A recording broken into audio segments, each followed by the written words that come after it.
All right, I'm gonna call the meeting to order.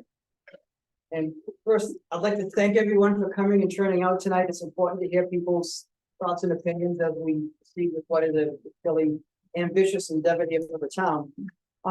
Just to bring everybody up to the speed and get us all at the same point, I just want to briefly review what got us to here. So the town received a petition right at the end of the filing period for petitions for the town meeting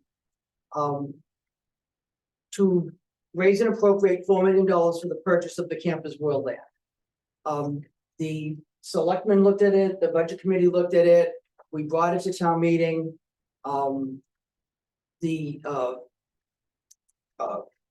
Going into the town meeting, we had signed a intent to purchase agreement with the trustees that owned that land. What that meant is the trustees agreed not to sell it to anyone else, not to take any other offers. They did have at least one that I know of better offer than what the town gave. But they agreed to wait and hold it for us for that $4 million price. The intent to purchase agreement was written so that if it failed at town meeting, we walk away, they can do what they want, and there would be no expense for the town. Obviously, that didn't happen at the town meeting. The warrant article for the $4 million got approved.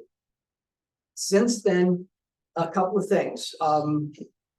We got some quotes from a couple of banks on financing the project, and we're moving with, the board has decided on one with Union Bank. We're gonna move forward with that.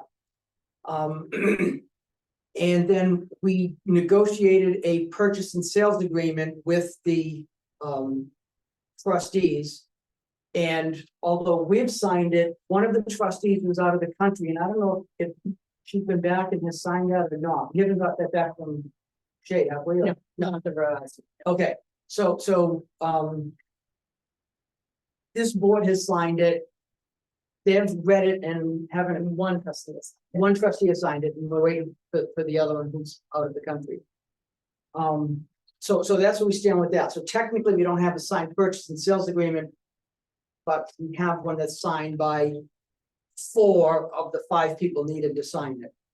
So, just so you know where that is. Then since the town meeting, the town has had 2 selectmen's meetings where the issue has been discussed, and there's various opinions on what the town should do, what our role should be in this, what we should do with the land. And as promised at the town meeting, we're having a public input session to hear from people.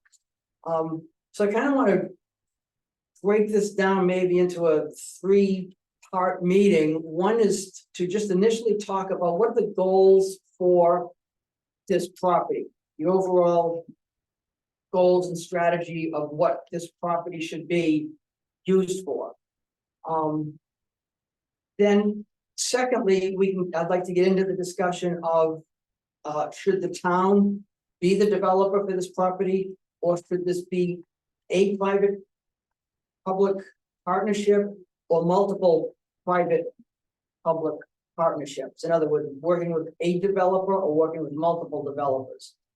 And then after that discussion, maybe talk about some of the points that we would like to see in a request for proposals, if it in fact it is going to be a working with a developer process.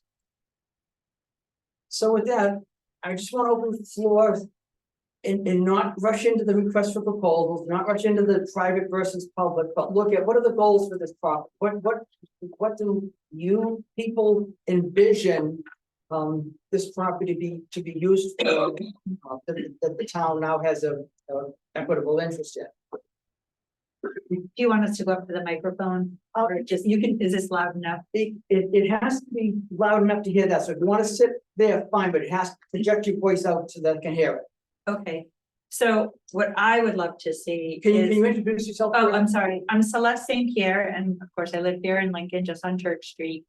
And I would love to see that the property be developed with some workforce housing that's affordable, but also preserve a lot of the land for trails to invite people that, have their families that want to come here for quality of life, to go mountain biking and walking on the trails.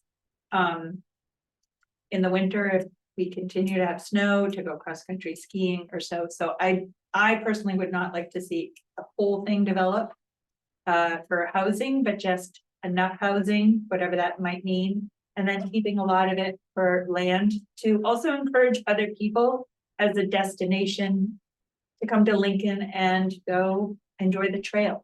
So not everything has to be about hiking, but that you come here and walk your dog, or if you live there, walk out the door and have trail access. Thank you. Hi, Good. Carol Stevens from Lewis Lane. And I wonder if the property has been surveyed so we know what's possible to do with the land? We have a boundary survey, but not a topographical survey, other than what's on the tax maps. So we know where the corners are, but we don't have a overly accurate topography. There is topography on the tax maps that gives us a good general sense of what's out there. And I guess to describe it, if you look at it, it's almost a square. The front and up to the right side is more level-ish. And then the back left-hand corner, pretty steep. In general. Now, as everything in Lincoln, it's like this, so, but in general, that back left corner is a lot of steep stuff. So we don't yet know how much would be buildable or could be put to other uses. We don't.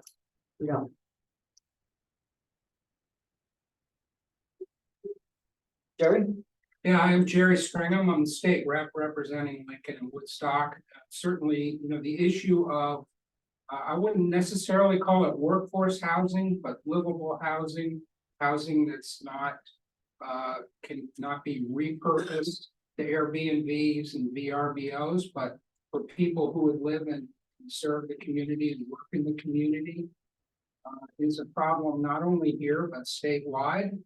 And a lot of housing has been converted to vacation purpose, and that creates other problems. I don't know how many times I've heard of people who found a wonderful job and then proceeded out of state due to housing issues. So I certainly love the idea of good walking paths and connecting this lot to nature, but I think in terms of what type of RFPs are to put together, I think the idea that it's not housing that you can stay in for less than months at a time, deeded into the structure would be helpful for the community and for the state. Thank you.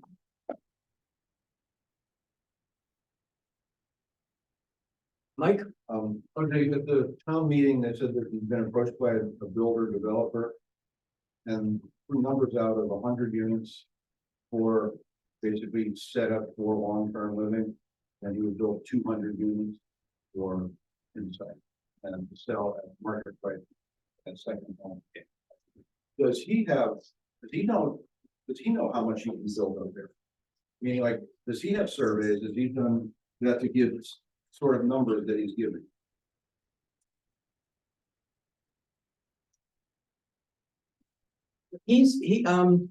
First of all, if people don't know, the person that we're working with is Drew from Coffee Builders.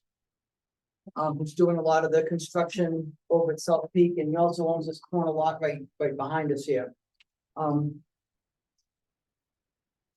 He's been in touch with the company who was gonna do a drone topographical survey so that he can work towards that. But he has gone up onto the land and is familiar enough with the general topography that he's pretty comfortable that the again, his breakdown.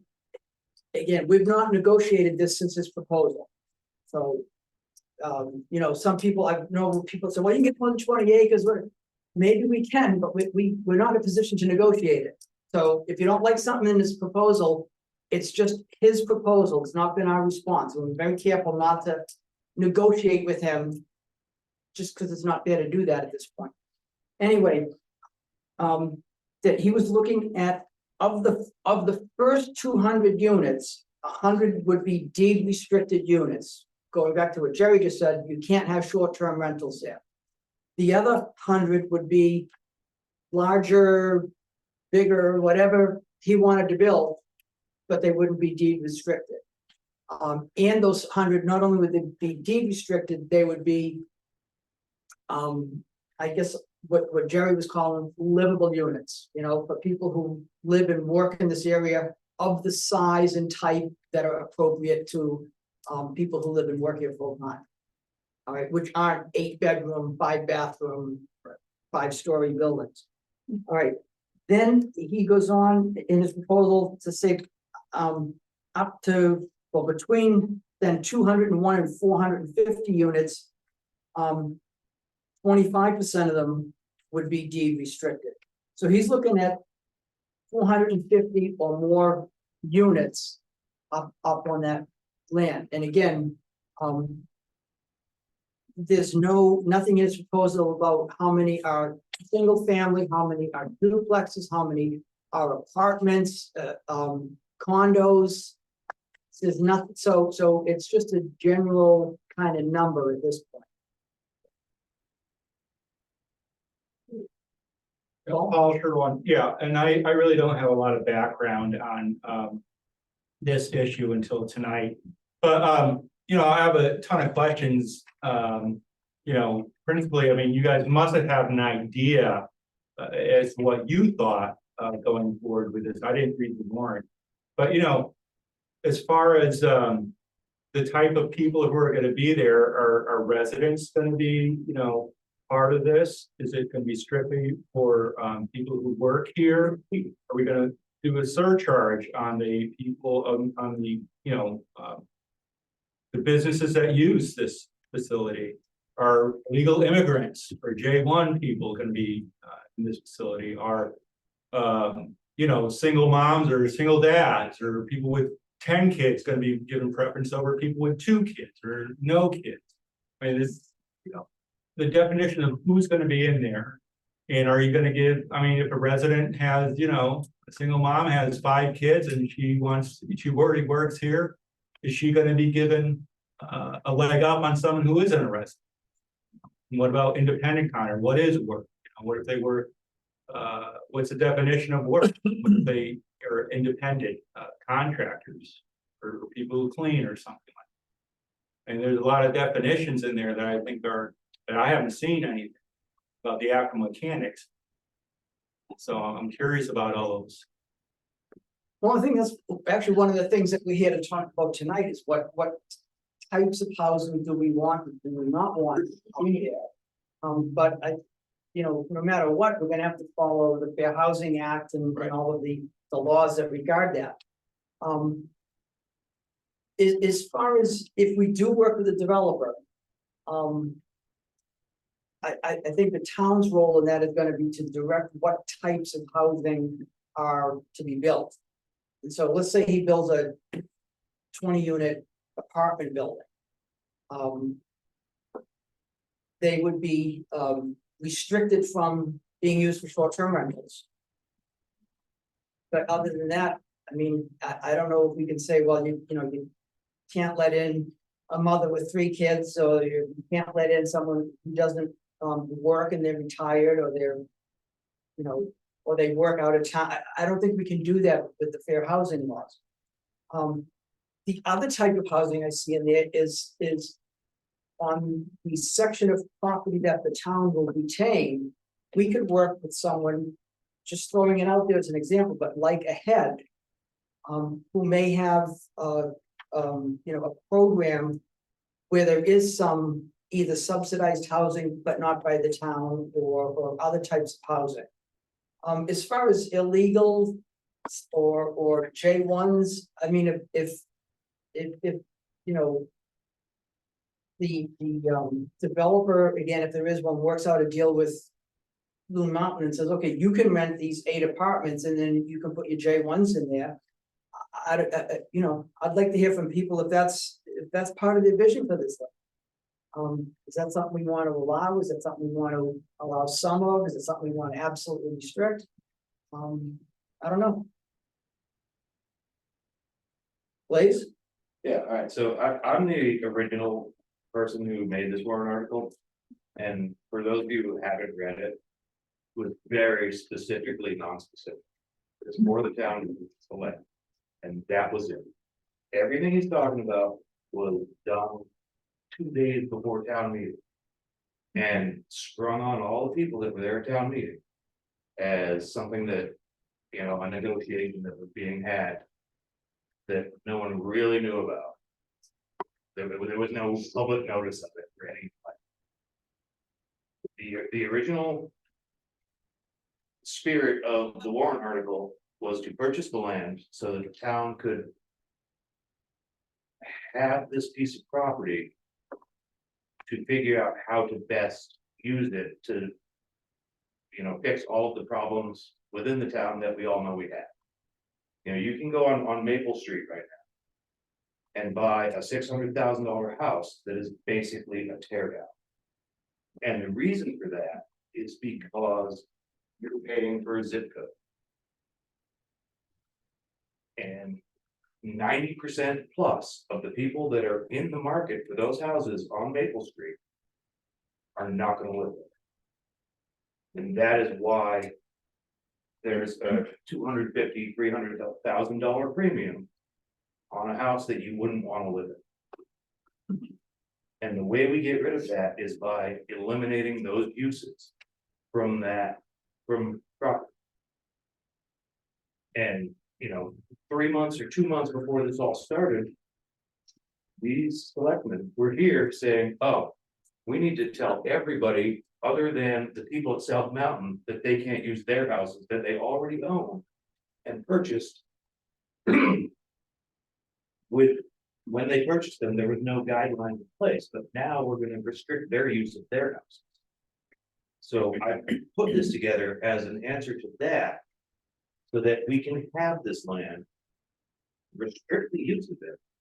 We don't need a developer to build houses. If we have, if it's a 14 or $15 million project, then. From here forward to get a bridge in and get roads in. We're floating that bond literally. Until the day those lots can be sold. We sell them at cost plus 5%. And they will be sold in days. And with all the deed restrictions in place, and who cares who moves in? If it's a nurse from Littleton, I don't care.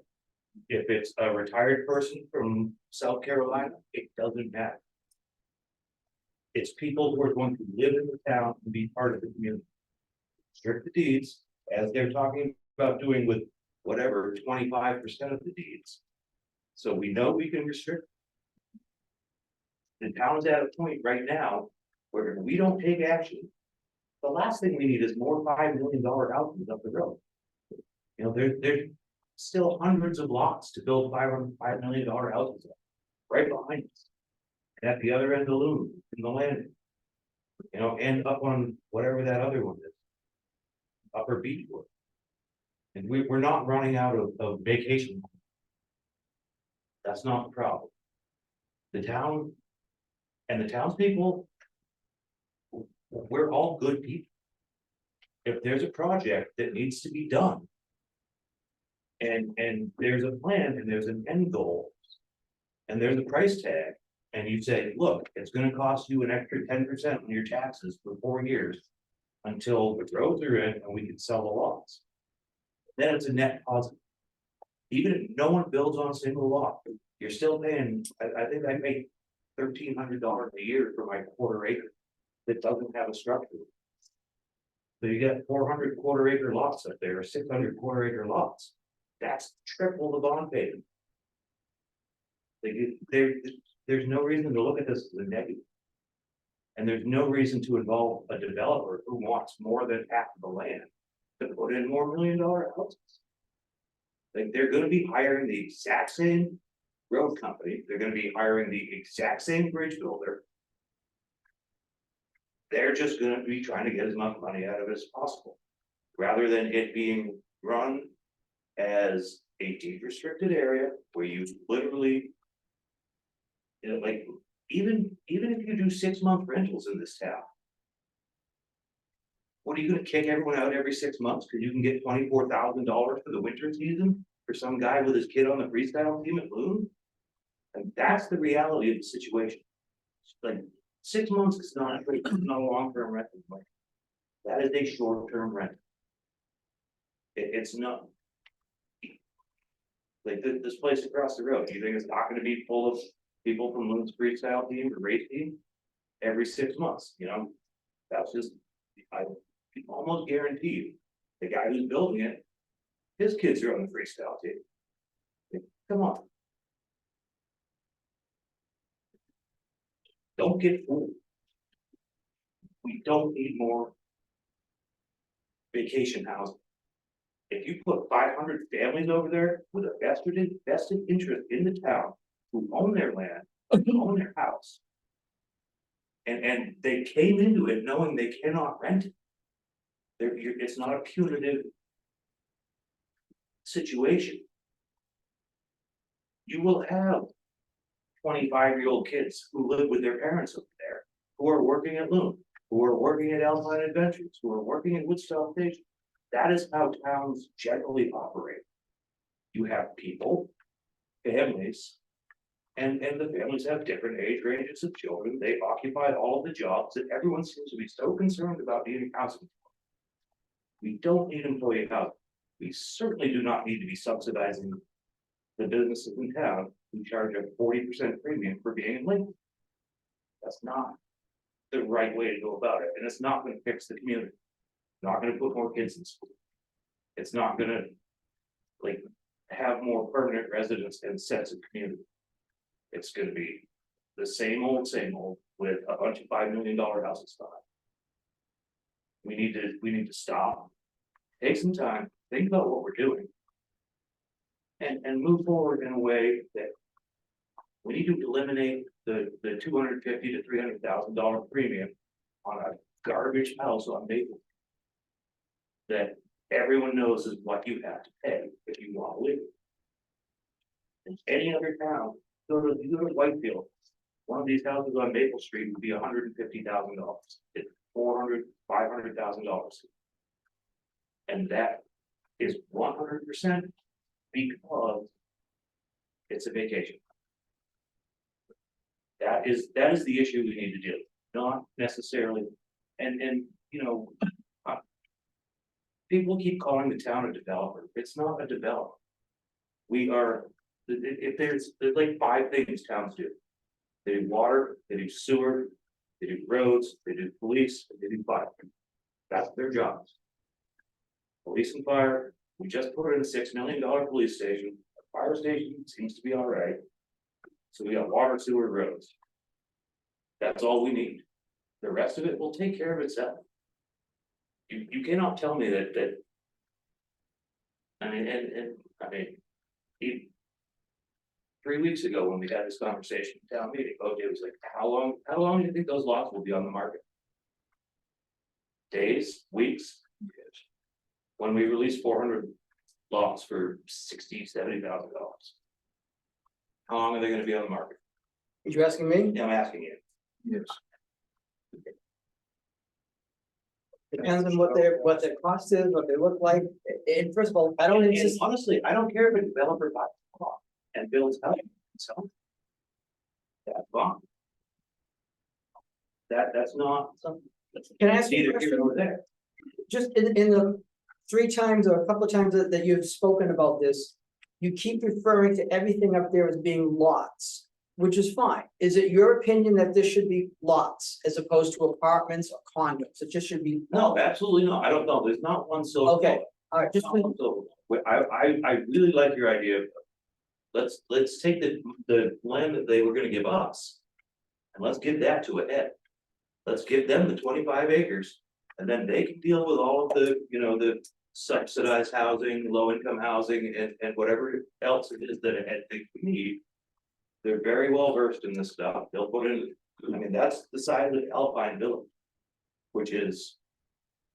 240 something units. Like 3-4 bedroom units. That's a lot of.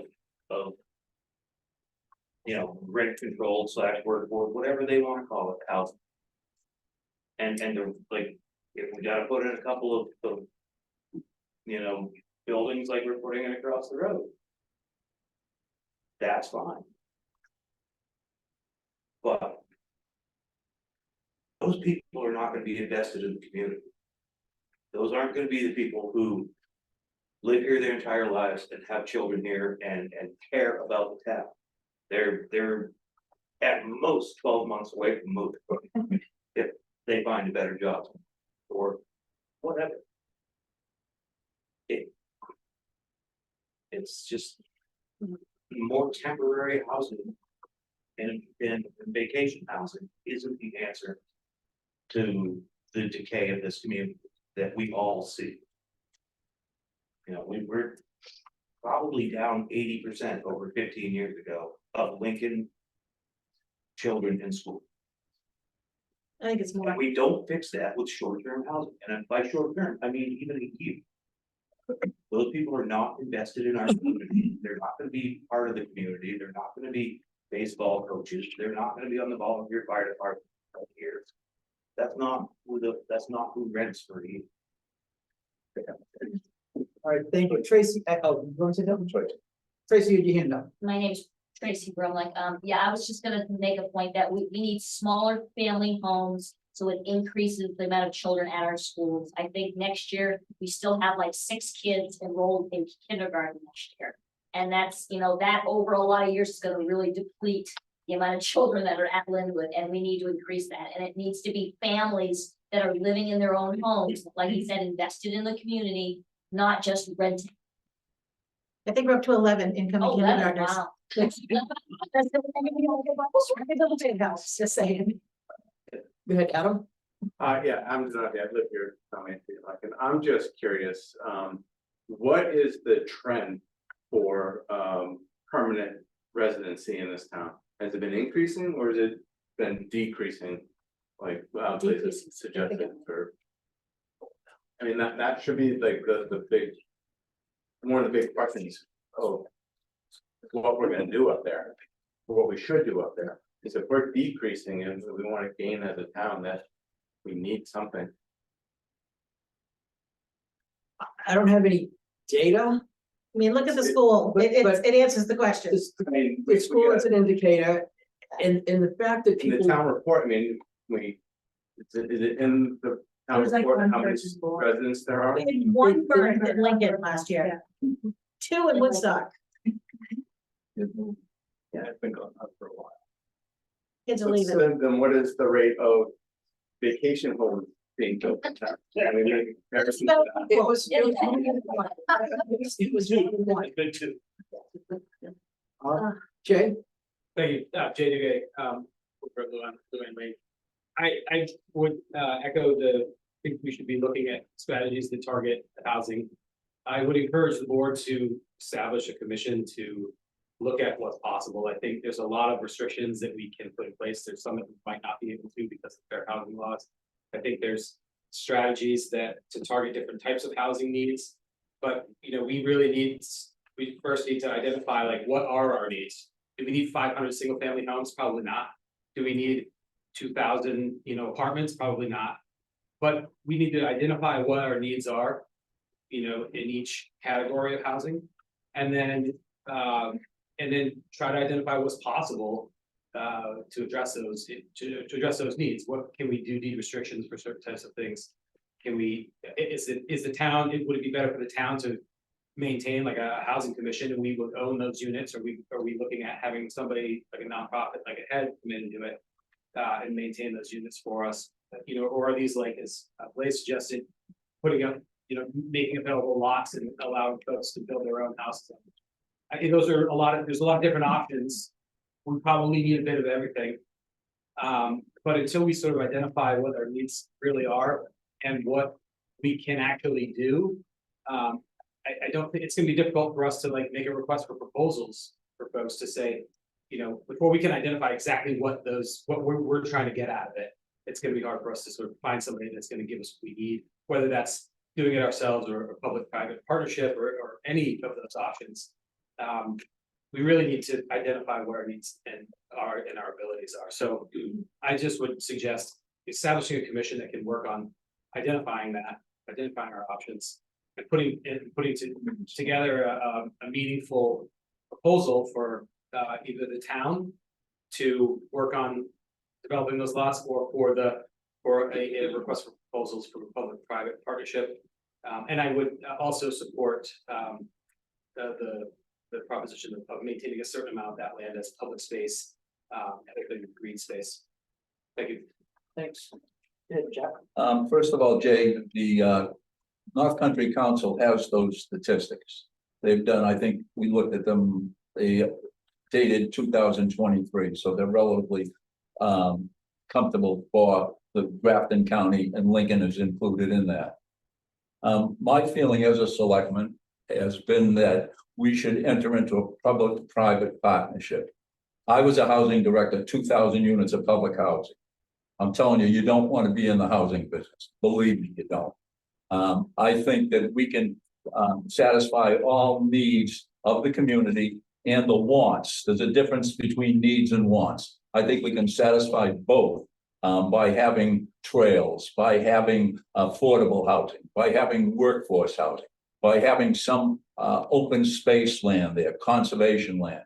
And also, if I'm going to be a developer, he, she, or they have to make money. They have to get back their dime. So consequently, you know, there's bridges and roads to be built there. And I personally am totally against the town building roads, the town building a bridge.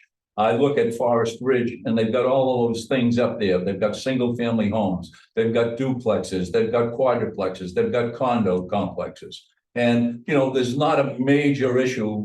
Blaze had mentioned it, one of $400 a month HOAs. That's not factual.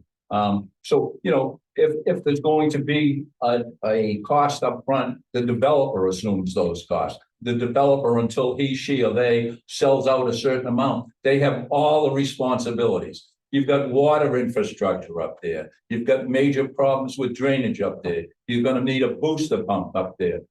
If the town were to get involved, the town would need more equipment to maintain it. They need more personnel. So, you know, you start talking tax dollars. That's the big impact here that I've heard from the constituency that I deal with, that I talk to. And I try to talk to as many people who will listen to me or that want to listen to me. And, you know, that's their big concern. What is going to be the ultimate tax impact on this community? We know the bond is going to cost X, but if we survey, you know, we can put it out an RFP and say that the minimum cost would be $4+ million. The $4+ would only embellish or not embellish, would only cover our legal costs, our survey costs, and any other recording costs that we might have. So you, the taxpayer, are not into this for a dime, yet we reap the rewards. I think too, that by putting in, as you mentioned, and I totally agree, put in deed restrictions there. Put in covenants there so that certain impact, so that certain places have to have no short-term rentals. Long-term rentals could be a year. But again, I leave that to the developer. If he, she, or they are going to own a condo complex, for instance, and it's going to be workforce housing. Yeah, I've talked with people at the state, and you cannot, if we were to get some federal funds, you cannot have certain restrictions. And where I was a public housing director, we had a residency preference. If you lived or worked in the community, you jumped over. If you were on the list for 4 years and I came in and moved and I started working in that community, I jumped over you because now I'm a resident, you aren't a resident. So we can put in that as long as we're not getting federal funds and run up against fair housing laws. Well, I think that the needs of the community can be addressed with a partnership. I don't want to see the town, and you know, nobody will convince me otherwise. Having been a public housing director for 18 years, you don't want to be in the housing business. Yeah, my whole point here is, that's one opinion, that's your opinion, there's several opinions in town, and I would just. But that's why I'm encouraging the board to establish a commission to address this. It's not the type of decision that I think would be wise to rush into. And I think that, you know, to ask the townspeople to make a decision, or to make a decision as a board before we really have a firm grasp on what our possibilities are, and what our obligations are, you know, legally, and you know, just what's feasible. It would be irresponsible to ask anybody to make that decision before we fully explore that. So that's why I'm suggesting, No, let's put something together so that we can take the necessary time to make that. and obviously what has to be done, in my opinion, again, only my opinion, is a master plan here. Because you can't start putting in roads when you don't know what's gonna be up here or over there or in the middle. So consequently, you need the master plan to be created. And who's best to create that but a developer, in my opinion, that, you know, we can work with. What we saw was only one developer submitted at the 12th hour. We got a copy, I believe, on a Friday, and we had a selectmen's meeting on Monday, and then the town meeting was Tuesday. None of us had time to digest it, really look at it. I mean, we could read it and understand some of it and have questions on it. We never, so there's no backroom deals here. There's no preferential treatment here. We'll put it, if we put it out for an RFP or an RFQ, we'll get maybe multiple developers. I mean, this is a large scale project. It's 323 acres, 322 acres. So consequently, somebody can do what we want with restrictive covenants, and they can get what they want so that everybody hopefully is happy. We're gonna satisfy all the people all the time? Never in life. Yeah, and It's just I'm looking at the HOA fees for the village of Lyndon right now. It's $350. Okay. Deer Park is $427. So you're just wrong. No, you're wrong, because the developer.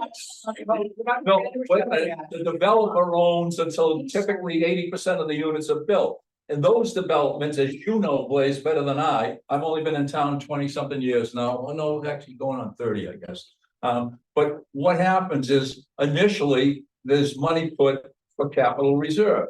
But you're talking about developments that have been in existence for many years. So the siding's got to be replaced, the roof has to be replaced, the roads have to be replaced, all of those have to be replaced. So consequently, as the buildings age, they're just like bodies age, you need more and more money put aside for those things. The village of Lyndon does not maintain the exterior of your building, first of all. And as I actually look closer, there's also a $100 condo fee. So it's $450. Okay, so we're getting a little off topic here. No, it's not, because he just told me that I was incorrect. Well, I pay $400 a year for my association. You're wrong. I pay $400 a year for my association. Is it someone who hasn't spoken yet who would like to speak? Hold on, I'm acknowledging Jim, go ahead. Jack mentioned it, and I was wondering if the board has reached out to other developers, other than the two that are in town, that are used to building those $5 million homes. And no, I don't want this town to put in a bridge, put in roads, put in water, put in sewer. I'm gonna shoot a figure out, I may be way off, but I bet you're looking at $30 million to put in a bridge, put in the roads, put in the sewer, put in the water. You look at that land, the south end of it is lower than that bridge, you're gonna have a pump house. You're not gonna do it for, what did you say? 18 million? No, I was less than that. That was the high figure. You're looking at. Please. I'm gonna try to get as many people and as many opinions here tonight. Let me ask me a question. Okay, and I put a stop to that. Okay, and let me, for everybody, So I'm not. allowed to answer. no, he's not allowed to ask specific people in the room. Address your comments to the board. All right, we want this to be a civil conversation. I mean, I'll tell you where I stand on this. We don't wanna know. I'm fine with no matter what we do, all right?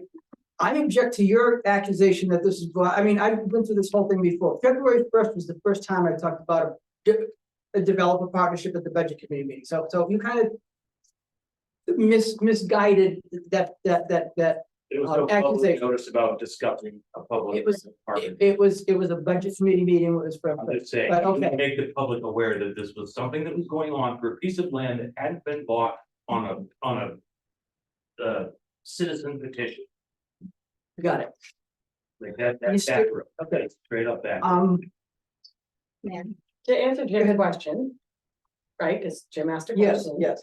We have not reached out to additional developers at this point because we want to establish some guidelines in the request for Right. proposal process that would give the developer the idea as to what the town of Lincoln is looking for. But I will say this, news travels fast. The director of housing for the state reached out to me a few weeks ago and said, I heard Camden has I heard Lincoln has a big project in the works. Can we sit down and talk? I spoke to him. He has some great resources, some great ideas. He has potential developers that he think would be interested in the project from all over the state, not just the people that were building $1 million homes in town. People are interested and want to know what the town of Lincoln is doing with this property. So we haven't yet because we want to be fair and consistent and create a baseline for everyone to bid off of or everyone to put their proposals together. But there are people outside of this community who are interested. All right, Tammy and then Paul. Well, I did some digging online. I'm not a builder, I'm not a developer. All of my figures came from online searches from the Federal Highway Administration, National Highway Cost, index, they're all .gov websites. I didn't go to google.com and ask questions. And I got some figures for a 12-foot roads, the estimate, and I could be way off, I'm not a developer, but $1 million a mile. If you go online, you can trace some of those roads. There's about 2 miles of what's there now, just to get an idea. And those are trails, they're not roads, they're trails. But there's about 2 miles if you go online on the town website and trace the roads. A bridge, a 60-foot bridge, again, I measured it online, 12 foot by 60 feet. 12 feet? Wow, it's 20 feet state standard road. No, I did online. Figures by two. Again, I'm not a developer, obviously. Sewer line, water line, the whole bit. Again, I realized later after I had done this that I didn't even look at electric, so everybody's gonna have to buy a generator. But doing all that, it came out, my figures, 8.3 million, give or take. We have 320 something acres up there. If we take a third of that, take 100 acres, divide them in half, sell 200 lots at 50,000 a lot, you're talking $10 million. You've covered your cost. Since I screwed them up and did 12-foot roads instead of 20-foot roads, because I don't know any better, divide them in a third of an acre and sell 300 lots for 50,000 a lot. That's $15 million. So that's not quite double what my figures were. And we have town roads with town water, town sewer, so that our kids can buy houses, buy lots here and build a house or put up a modular or something and live here. That's what I want to see happen with the land. As far as federal funds to build a bridge or build a road or whatever, you can still put deed restrictions. The two most common deed restrictions on municipal developed land with federal funds are rental. If they do long-term rentals, which is 9 months or more, if you're talking federal funds, and percentage of sale price, because that was something I was really interested in finding out. Say we sell these lots for 50,000 a piece. I'm gonna go buy 4 of them and then turn around and sell them for 200,000 a piece. You can put percentage restrictions on it so that you can't sell it. And I forget the percentages now because I'm not a mathematician either. That you can't sell it for more than, I don't know why, I can't remember what it was, X% annual. So that I think it was like 12 or 14 years before there's nothing, there's no more restriction on that. That's not forever, which would be nice, but it helps, and every little bit helps when you need Indeed. places for locals to live. We need places for locals to live, which we don't have. So that's what I'd like to see. And then there's no associations, there's no HOA fees, there's no anything. They're town-owned roads. And townspeople live. Paul? Yeah, I have a question for the board. So at the town meeting, the board brought up the bond article. It was voted on, and the discussion that ensued was that it was basically gonna be $4 million purchase. A developer was gonna come in, reimburse the town for $4 million, and the town was gonna get 20 acres for it. This is a random sampling of what was at the town meeting. It's not as many people were there. But if you decide to change that process, are you gonna go back to the town and give everybody a notice and allow them to vote on whether or not they want to do one or the other? Because there's a lot of people like myself that said 4 million in, 4 million out, 20 acres for free. That's not a bad deal. You know, it's not costing the town anything to get 20 acres, so 20 acres for free is a pretty good deal. So but if you're gonna change that process and do a different format, whether it's build third of an acre lots, or whether you're gonna do low income housing or something like that. I mean, I think the people who voted on this bond voted on what you presented that night. So to change that, I want to know if the board's willing to go back to the town and allow a vote. Because it seems to me that things may change, things might change a little bit, you know, and people may change their mind. On whether or not they want their tax dollars to be spent for something. That's.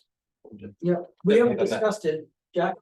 Jim, to go back to your question about, I personally have reached out to developers, 3 of them. I teach in the adaptive ski program, and we've got 2 developers there. Then many of you know Ralph Lewis, who used to be the assistant GM at Loons, now the head of Pleasant Mountain, Shawnee. His wife is a vice president of a major construction company in Boston called Suffolk Construction. And they go around the world building. And I mentioned this development, and he mentioned it to his wife, and they sent me a name, said when the town comes up with something, maybe they would be interested in building it. But I think to get to Paul's concern, you know, if we put out an RFP, we can say we want a minimum of 20 plus acres, or we can say we want a minimum of 30 acres. I mean, again, 20 was just something that somebody sent to us. It's not worth the paper it's written on, because there's been no commitment to that. So consequently, when we develop it, you know, this RFP, if we develop the RFP, then we put in the restrictions that we, the town people, want. Oh, my question was, I mean, so the taxpayers authorize you to have $4 million. If you're gonna do less to a developer, and he's gonna pay less for the property, then that means that the town will absorb through their tax rate a much higher increase in the, you know, in their portion of the. No, by the same token, Paul, you put in there a minimum bid of X, or 4 million plus, which would cover, like I said, any surveys that we have, any legal fees, any bond fees, so that we come out, we the taxpayer, I'm the taxpayer, you're the taxpayer, right. We're the taxpayer, we come out with nothing out of our pockets towards this project. I mean, there's a lot of people, we come out with land, and we come out with affordability of housing, and, you know, trails and what have you. One of the things that you gotta remember, or that I find remember, is that there's a lot of people in this town that there's not as many as there used to be, that lived there all their life. And OJ's talked about, you know, the sense of community, people talk about bringing more people in, but don't forget the people that have lived here all their life, still paying taxes. Every dollar to them, they may be retired, so they're on fixed incomes. So don't forget those people, and make sure that, you know, that we're not gonna drive the tax rate up by doing something like that. That's my concern. Thank you. I just want to go back to the subject of town-owned roads. It is, you know, a responsibility of towns to maintain roads and water and sewer. Not all towns have water and sewer, but many do, and it's a town responsibility. But it's not typical for the town to develop roads and water. So typically a developer goes in, and develops a project. And then the town accepts the roads and the utilities underneath them. That is the more typical way. In this town, we have not done that either. We've let developers go in and build the water and sewer and roads. And keep them not accept them as town property, and that's why we have numerous homeowner associations. That have those responsibilities. Now, there's, again, no decisions on anything have been made, all right? We're not sitting in the back room figuring all this out, we're gonna spring it on you later. We as a town could accept whatever roads are built up there. We could accept all of them, we could accept some of them. Like we may accept the main road going, let's call it a loop, I don't even know what it's gonna be, but let's call it a main road going through. We could accept that as a town road. And then if off of that main road, there's a 20-unit condo complex and an 18-unit apartment complex. Those could be private and have HOAs or apartment fees paying for them. But it isn't a one way or the other situation. It's not like, you know, if the town doesn't do this, they're all gonna have HOA fees. That's not true. It'll be up to the town to decide what we do and don't accept for town roads. And again, the custom for many towns in New Hampshire is the developer builds it, just town standards, and then the town takes it over as a town road and the utilities underneath it. So just throwing that out there, that we're not on one side or the other of that HOA thing, that can go either way. So Gary, you had your hand up. Yes, thank you. Gary Castle, is my value. I just have a few observations based upon what I've been hearing from people here so far. And I actually don't think that you got a lot of specific input on the first subject that you were asking the public to provide input on, which is, you know, what is the town's vision for this property? What specifically do we want to do with it? And, you know, it's fine, but it's jumped around between should the public do it, should be, which you wanted to get to after you received input on what is the vision for the property. So I kind of think that if people here have more specific ideas of what it is they want, it would be helpful to convey them. We've heard workforce housing, affordable housing, they're probably interchangeable.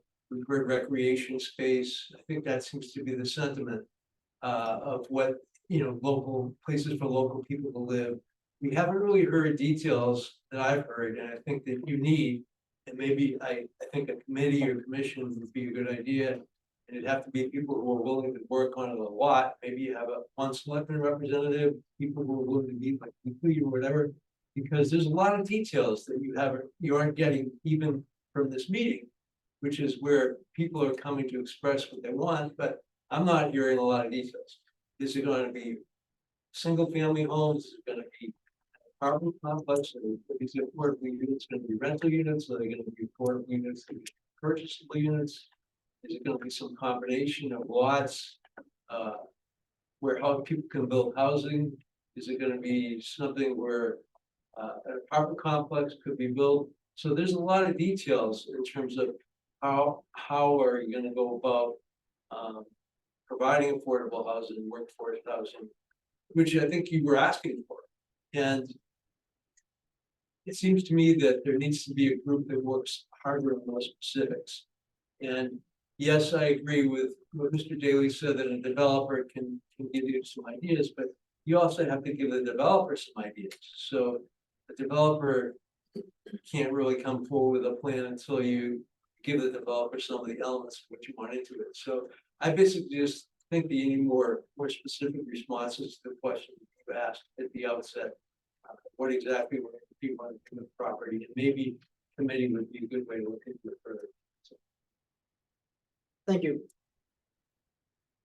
Paul Mullen, Lodge Road. I agree with the speaker that I think it's important to put together a committee, and I think what you're going to find when you do invite a group of developers to propose, you're going to find out they have a lot of great ideas too. Most of them are in this business, that's what they do. They're going to come to the table with a lot of great ideas to help a committee, hopefully that is formed, to figure out what to propose to the town, and we'll come back at some point with some sort of comprehensive plan, but I think the idea that the town might be able to develop that with the resources that we have as a group, I think is not really realistic. That, you know, do an early RFP and get a handful of developers to give you, now you got a shopping list. I like this one, that one's got a good idea, let's pull them all together and see what we got and come up with the best possible deal for the town. I like that. Anyone who hasn't spoken yet? That wants to speak? What is, Because- what's an RFP? Request for proposals. Okay, so you basically send it out, say, look. You generally state what your goals are, what you have, and then see what people come back with. All right, Roger and then Tammy. At the town meeting, there were what, over 200 people there? You had a 2/3 majority. And you got what you wanted, but what you said you was gonna do, sell the land, take 20 acres. And get your money back from the developer for $4 million. And that's what we voted on. That's not. That's, I'm talking to the body, Let Roger speak. that's what we voted on. Is that all right? That was presented as one option. Yeah. And in my opinion, that's why a lot of people voted for it, because they saw that we could do this.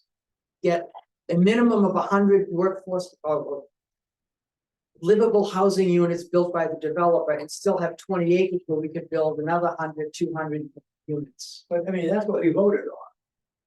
And now this is way off in left field.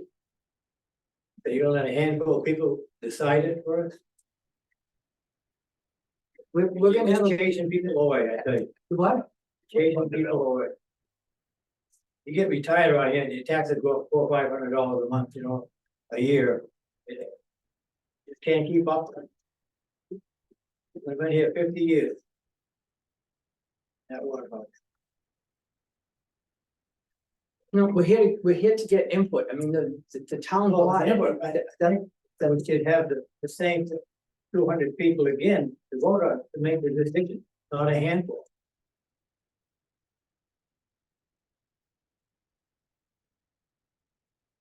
Okay, Tammy, next. Yes, Tammy Jeanette Dutilli. If I understand this correctly, and please correct me if I'm wrong. I believe the Clarks were selling the property, giving the town the option. So it could help our community. Not some developer that's out there to make a profit and a quick turnaround.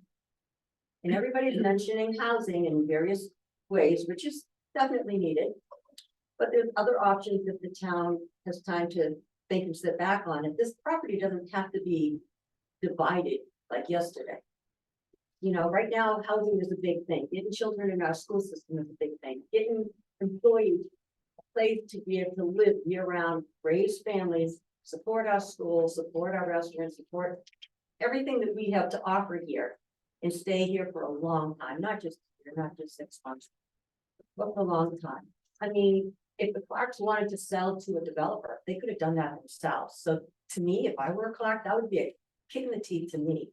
And I would renege on the whole deal if it got sold off to a developer. Because you said it here yourself, they could have made more money off somebody else. This was to help the town's people, so many different things. We have beautiful carpentry and construction people here in this town that could use work. Not that they can eat it because they're busy, but you know, keep our town people employed, you know, it's just. And I'm not saying town people like me that's lived here for 62 years, I'm talking about people that have lived here. Maybe 2 or 3 years trying to make this their home, their last home. I personally. It should be kept totally for town use. You don't know, I don't know what's gonna happen 5 years, 10 years down the road, what this town is gonna need. You let go of that land now, you don't have it back again. This comes very rarely. You have this opportunity. Clarks have a big heart to sit back and let you guys have the first dibs.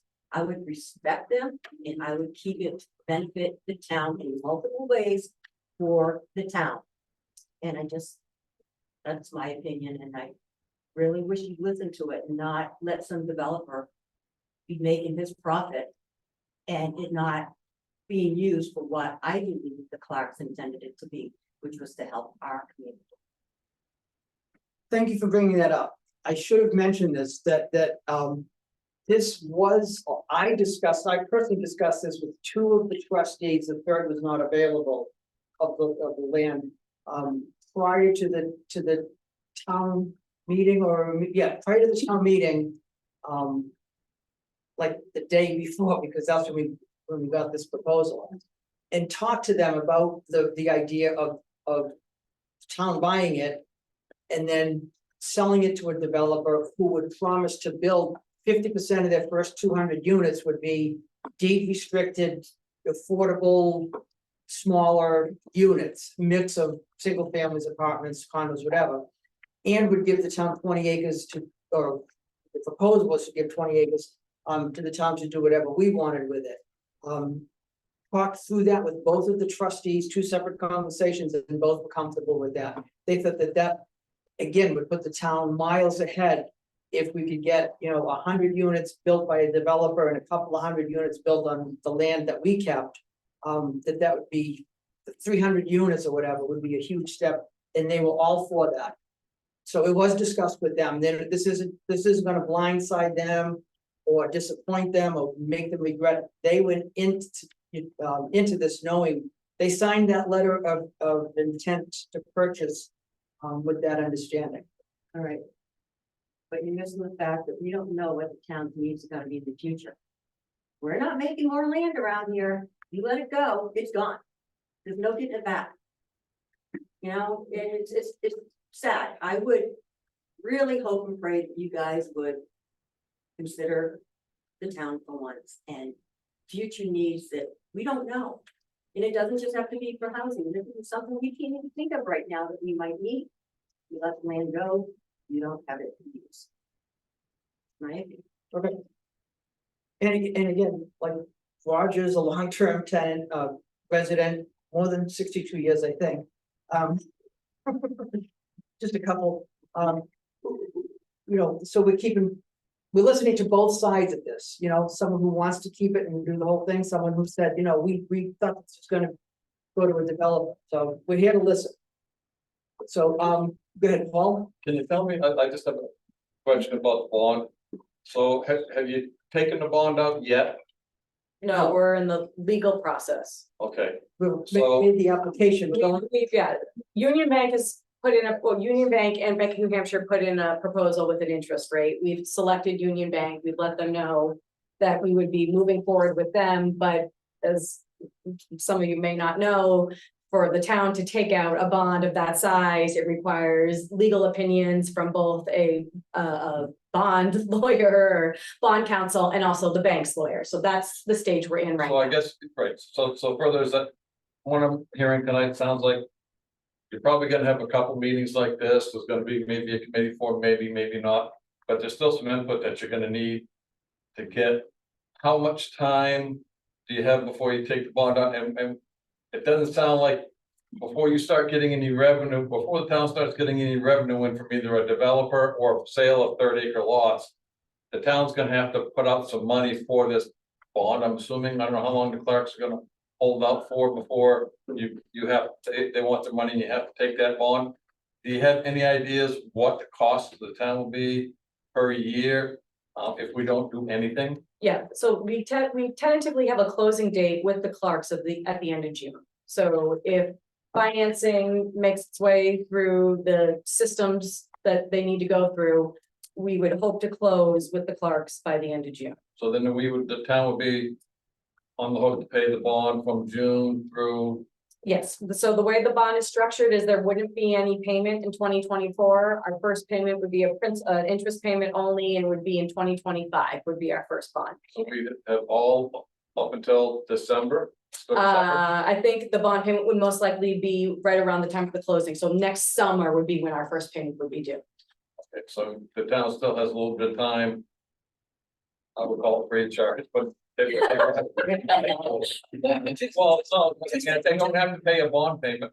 We don't have to pay a bond payment until June. So you would still have, quite frankly, maybe like close to a year, be able to form a committee, do some study and do it, or whatever you want to do to take a look at that without the town having to come up with money for the bond. Well, no, interest accrues day one. So you have to pay the interest day one. No, It starts accruing day one. So let's say we close on June 30th. Mhm. July 1st, they add 5.55% divided by 365 days. Okay. Okay, that accrues every day until the following year. Our annual payments would be $400,000. All right, in like, let's say next July, Yeah. as a good guess, $400,000 plus all of the interest that has accrued. Now, let's say we sell the whole thing, except for the part we keep in December, just to pick a date. We would owe them the interest that has accrued from July 1 right to the day we sell it. So there will be a cost, a holding cost, no matter. Well, that's what I was trying to get at. I mean, how much is that? I mean, do you have any idea how much that is? I mean, if you were just, Yeah, we could give you what they're proposing. I mean, it's a couple $100,000, is it? You know, that's all. You don't have to do it right now. I'm just kind of, you can email it to me. Well, and also remember too, that we have town meeting in March. Our budget gets finalized in February, so if we are making a payment next July, we have to raise and appropriate those funds, whether we spend them or not. Correct. So we will have to know in February of 25, we'll have to raise that $400,000 no matter what. In anticipation of paying a bond payment that year. So the law, right, again, so the taxpayer, again, the taxpayer's gonna have. That's what I was looking for, was how much the taxpayer's gonna have to run to be able to either make a non-decision or the decision. Sure. If a decision is made, Paul, in the if we go the RFP route, then we can put in that the potential purchaser would assume all costs associated with the passing, i.e. bond costs, attorney's costs, site view, recording costs, so that the town does not have to pay a dime. Someone's gonna pay for that cost, whether the developer's gonna pass that on. Okay, Jay, I just want to make clear, because I think there's a different views on this issue. I didn't vote in favor of this because I thought the town should make a profit, or because I thought the town should even break even. I voted in favor of it, so that the town could acquire a big chunk of land to do stuff for public good. And I voted in favor of it, even thinking that we would be footing the entire $4 million bill. We just spent $6 million on a police station, $4 million for 300+ acres of land, seemed like a bargain in light of that. And so I think there's differing views on that. Some folks maybe voted for it, thinking that maybe this wasn't gonna cost us anything. I think a lot of us voted for it in spite of the presentation that was made at the town meeting regarding the developer. And with the hopes that we made a better decision, or made a different decision, or at least gave it some thought. So there is differing opinions on that. I don't think that, I think there's a lot of people out there that voted for this, knowing that it was gonna cost the town money to have this land, but did it anyway because we thought that was in our best interest for the town and the best interest of our community. So I just want, that there is two sides. Mike, Okay, and this is too, on the other side, but any numbers that I'm hearing tonight, I don't put my credence in. As far as cost of roads and what we can sell it for, or what the bridge width is gonna be, you know, that we haven't done a survey yet. On the other side, having been here for a while, and I love the town meeting form of government. But 8 or 9 years ago, a head came in here and met with us and was selecting the due diligence and worked through the discussion about grants and minimum cost to put in affordable workforce housing over at the industrial park that the town purchased now. And everything went through and all of that, and then it got to town meeting and it got voted down. It went nowhere. It didn't go to town meeting. We didn't even get that far. Where did it get voted? We had two separate ideas. One was where the police station is now. And we had a meeting in this room of public input session, if you will.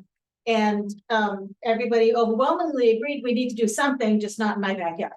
So then we came back with the part of the property at the business park. And again, it was the same exact, this room was way fuller than this, and everybody agreed, yes, we need to do something, but not in my backyard. So it didn't go any further than that. It stopped right there. Well, that's my concern with what this would happen with this. Only in the sense that if the town is owning it all, if the town is doing everything with it, there's gonna be meeting after meeting after meeting after meeting. And there's going to be still the same number of different opinions. And where does it go? No, I think the way that the bond was, the way that the warrant was written is that raise and appropriate $4 million and give the select people the right to negotiate and work with, not to decide, they haven't decided that. But something that stays within the town's hands with opinions. I just feel that it's gonna drag on.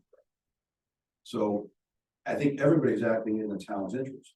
Every opinion here is in the town's interest. Not about getting rich, not about making much money. But I think what needs to happen is there's a variation in between. There's some middle ground between the developer and between the town's interest. And I don't think there's any conspiracy going on with the select board that is creating to make money for somebody. And I think one of the things we do is, and not that I love them. But the idea that we have elected them to make some of these decisions. And they're getting our input, but when it comes down to it, is please make a decision. And not drag it out for the next 3 years and having sessions. So I'd say after a while, yes, input is great. We should have a lot of inputs, but after a while, it's like, guys, take it and get it fixed. Thank you. Yeah. Blaze and then Jim. Yeah, I mean, the bond article is very specific, raise and appropriate the money, purchase the land. That is what you have been charged with doing. That is it. The rest of it, I mean, these are big decisions. And to say that the town's people should have even slightly limited input is gross. Yeah, I don't think that's fair in any way, shape, or form.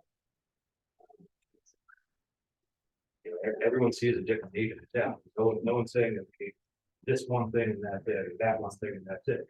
You know, we need single family houses that are deed restricted. Absolutely need them. We absolutely need not short-term housing, but we need, 12-month rentals or 9-month rentals. That's fine. Good. That will prevent people from being, seasonal rentals at will. But I don't think that we can prevent that. I guarantee you this place across the road, their 6-month rentals are going to start in November. Watch. It's a workaround.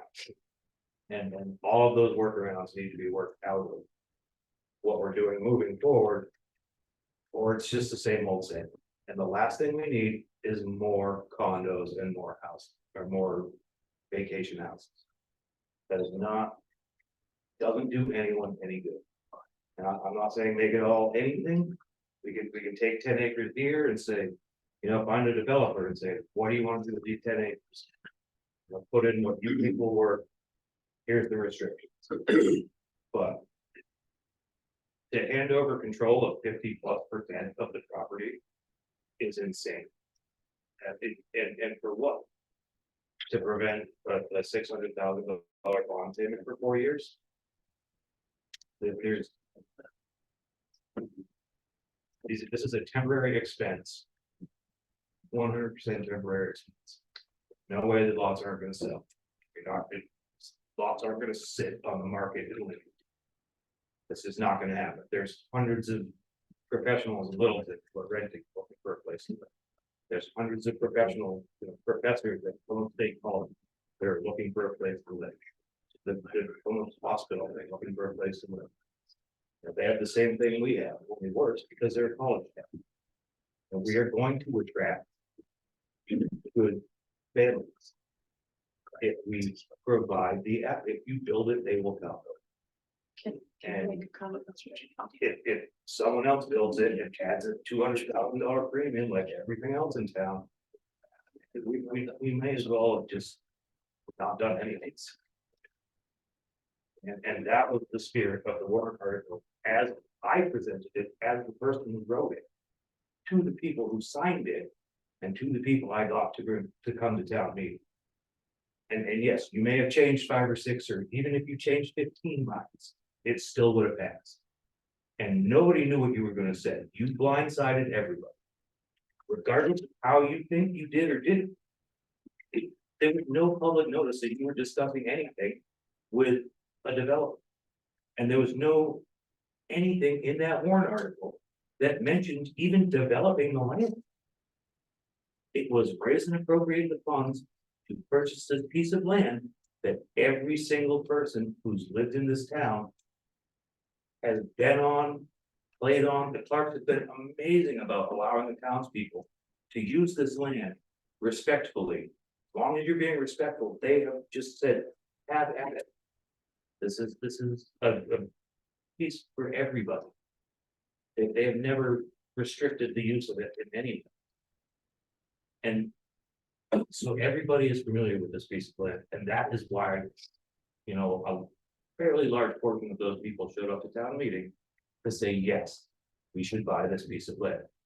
It wasn't because they were scared or that, you know, nobody even knew that there was a possibility of getting our money back until you said it. That wasn't why people were there to vote for. Okay, and I respect your opinion, just point out Roger had the exact opposite opinion of that meeting, but thank you, Blaze. Karina, you wanted to speak? I just want to say two things, but I think most people agree with what you're saying this town needs. I think that's a consensus in this room is that we need long-term and affordable, and workforce has negative connotations, but we need homes that young families, single moms, the retired, I think everyone agrees the consensus of that. But I think where we differ is it's not a $600,000 bond payment for 3 years. You're talking about a $400,000 bond payment for the 4 million we just took out to purchase. So we're gonna be building roads, we're gonna be building roads and water and sewer and a pump station and a bridge. That's gonna cost multiple $1 million. So this $400,000 bond payment turns into a $1 million bond payment a year, or a $1.2 million bond payment a year, because just that 4 million is costing us $400,000 a year. So you triple that, you're talking about $1 million a year. That's $1 on your tax rate. 10% that I said at the beginning of the meeting. I'm just saying, it's not, and it's not just 400,000 for 3 years. We have to go to town meeting next year, raise appropriate money for a road, for bridge, for water and sewer. And what if it happens if it gets shut down? Then we come back next year and we do it again, and we do it again, and we do it again until it passes. It's not a $400,000 bond payment for 3 years. That's not realistic. Realistic is, Hold on.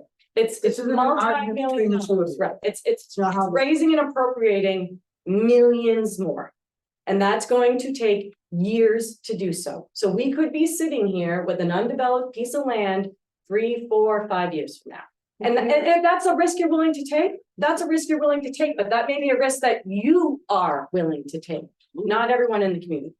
So, all right, Ben? You know, honestly, like in response to what you were just saying, I think, you know, I'm fine with that extra money on my tax rate, and I would rather see that land sit there and have us pay for it, or even give it to the National Forest and have it never be developed, instead of seeing 100 more $5 million houses that none of us in town can afford. Give it to the National Forest Act. I don't think anyone's talking about $500 million homes. I think we're all talking about coming with a compromise that creates what we need, but also makes it attractive for a developer to come in. Oh, absolutely. But what I think, you know, it's like we're talking one end of the spectrum. I'm just bringing it to the other end, you know, and we all voted on it to buy it. And I think, you know, a lot of people share the sentiments that we're willing to take that hit on our tax rate, to have it sit there for a little bit, you know, for a little while until we figure out what we're going to do with it, to have it. Thank you, Paul. I'm speaking for myself. Speak to us. And, you know, and let's figure out what we're gonna do with it. Thank you. Taylor? Yeah, I was just wondering, I hear all this about committee. And it might be a good idea. I've sat on the water committee when I lived in Lincoln. I'm not a resident, I'm a taxpayer in Lincoln, now, but we got nothing accomplished. And not to say that your committee idea is a bad idea, but hearing the different views in here, why don't you put out an RFP if that's what you guys want to do? And let these developers come in with their RFPs, and you might want to set the meeting up in the gym so players can run around, but and then the developers can talk to these guys, or anybody, not just, I didn't mean to single you out. But then maybe the people that are not in favor of selling it to a developer might have a good idea. Jack knows developers, people have reached out to Karina, OJ knows the developer. Maybe it would erase all of this. Maybe it won't, you know, that might be the case too, but if you have a group of developers come in and each have a time to give their spiel. And they're willing to give you, and you can put the restrictions that these people want, so there's not $5 million house, but I'm a little confused because. You know, they said the developer can go buy 10 lots, so the developer can sit on 10 lots. Tammy said they gotta hold the price or percentage annual increase for 6 years. 10 years, okay, so they buy them in 5 years from now, when you build that road. The times go down, the times come back up, they can triple their money on those, if they want. With the deed restrictions. Yeah, Correct. and that's the only thing I'm saying is maybe. I don't know, if you have a variety of developers, maybe it would change the mind, but I agree with Mr. Simons that. You're not gonna get anywhere with meeting like this, because there is just two different views on this with costs, with taxes, with. Everything involved in it, you know, it just seems like. You're going backwards, you know, so. And that's the point, I'll tell you right now. No matter what we decide, there's gonna be unhappy people in this room, no matter what we decide. Yeah. Okay, No, and I agree 100%, I just didn't know if it might make, if you had a developer or 5 developers come in and speak. With you guys and a room full of people. If it would, and your deed restrictions and your this and your that, but you really know nothing right now. You don't know how many lots you can get, you don't know. If you only get 100 lots up there because it's this, that, this and that, you can't charge $65,000 for a lot. You know, you threw out, I heard numbers from 35,000 to 65,000 to 75,000 and maybe 100,000, so it's. Still that price. But it's not what somebody that needs affordable housing can afford possibly, you know, that's my. I think Jim had his hand up, and then we'll go back to Al, right? Jim? Yeah, do you know, find, even if it's a small company or somebody that can come up with a fairly close price of what it would cost to put the bridge in, the roads, the water and everything. I'm willing to bet that price would shock a lot of people in this room. And also the problem you had trying to put low income housing or hot over there with the airport used to be. Everybody around it said, no, I don't want that in my backyard. If the town develops this out there, they have HUD put a place in there. How many people are gonna buy it? Or are they gonna say, no, I don't want that in my backyard, I'm not buying that. The town could be stuck with half of that place. I think the demand is gonna be pretty. In my opinion, it wouldn't be a bad thing to be stuck with that, honestly. All right, Adam, you had your hand up? Yeah. And then Celeste, you'll be next. So I've heard that, you know, if we decide to go the route of. Reaching out to developers, is there a way to encourage them or require them to utilize the professionals in our area? In Lincoln, I've heard that we have quality labor, whether it's construction or surveying or aerial photography for, you know, sites and whatnot. But we got to encourage them to spend money within the town instead of bringing in outside labor, which is what's happening behind us. Is there a way to require that, or? We could ask about that. I believe, you know, I'm not a lawyer, don't want to be a lawyer. But I believe that you could put in the RFP, RFQ, that you want 10% of the labor force to be local or something like that. Again, going back to my previous life, we could put in, we want a WB, Women's Minority Enterprise, had to participate, or just an MB, Minority Business Enterprise, had to participate and get a certain percentage of the contract. So to answer your question, I believe that could be done. Celeste? Yeah, do we know what the population decline has been? So what was the peak for Lincoln? And, so what is it now? Is that a way to kind of reference what we might need to bring that number of people back? I know with the school, in 1991, there were 414 students. And this year, I believe it's 260. I think that the max that we 444, but don't quote me on that. So possibly 200 houses for Lincoln. Half, I residents. mean, if you go by the school, you're looking at half. Yeah. I mean, a lot of people don't have. Hold on, kids, Jay? Just gonna get pregnant. Jay? Just a quick question for Jack. Can you make available, just either attach it to the minutes or something, that the Grafton County needs study, housing needs study? Yes, from North Country Council. Yeah, whatever. Yeah, we have it. Excellent. Is that something that Jane has it. put on the website or something? Yeah. Because I think that'd be. Good idea. Jerry? I think one of the advantages of continuing to talk via commission or committee is there are other players that can come involved that, may allow us to put together a more impactful RFP for whatever developers or however that the area gets developed. And let me mention three. One is Grafton County. They have $4 million of ARPA money still unspent. That, may be able to be purposed for this. There's the state of New Hampshire, which has identified housing as the #1 issue, limiting growth in the state, which also is affecting issues like school. And the third is the New Hampshire Electric Cooperative. They received $60 million in federal infrastructure money, in part to make areas like the North Country cheaper to develop, to have the Wi-Fi and communication systems that people would expect to have if they were going to move and live here from somewhere else. So, one of the things that may come out, we say, look, we want to every single unit here be non-rentable for less than 9 months or whatever we're allowed to do. It may be more affordable for the developer to do that.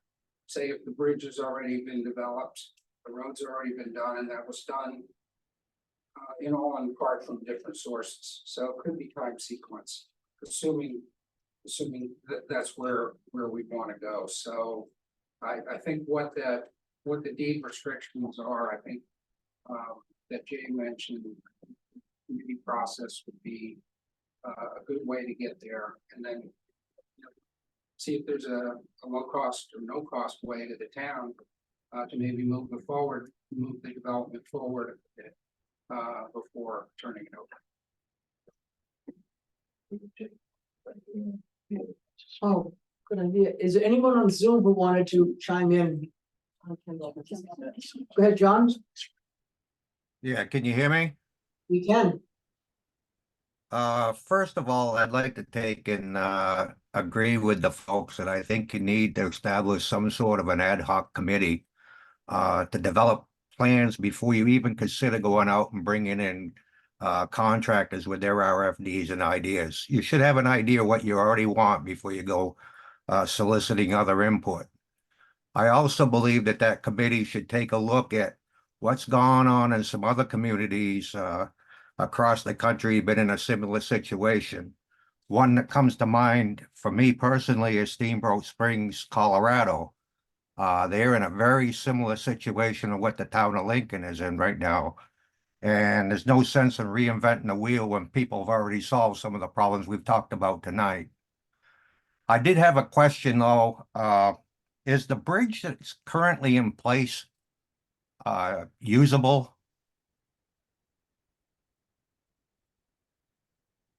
I don't believe so. They take it for us, I don't know if it'd be up to town standards. If it was gonna be a town road. No. Yeah, not. No. You know. Well, this is part of the issue. We don't even know what we have right now, but we're already talking about millions of dollars to replace a bridge that may be actually usable.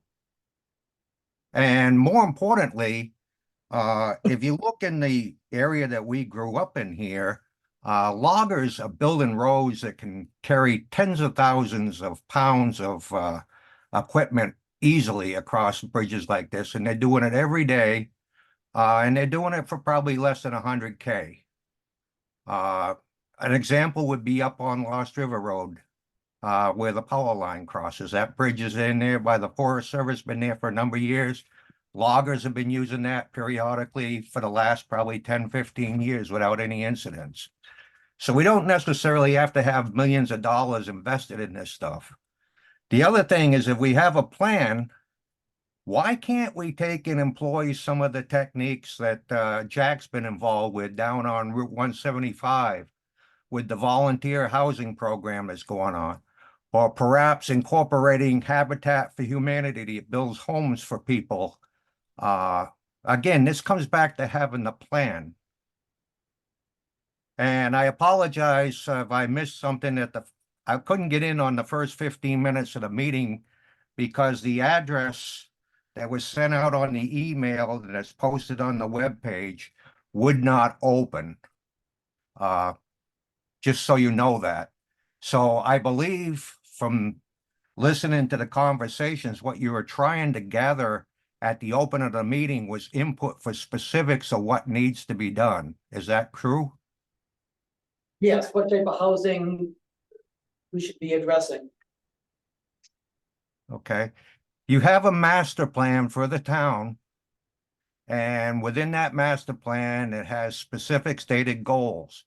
And I think a good starting point would be to take and open up that master plan and look at what the priorities were. And that was for senior type situations, that was for workforce, housing. I don't think this whole piece of property needs to be developed into housing.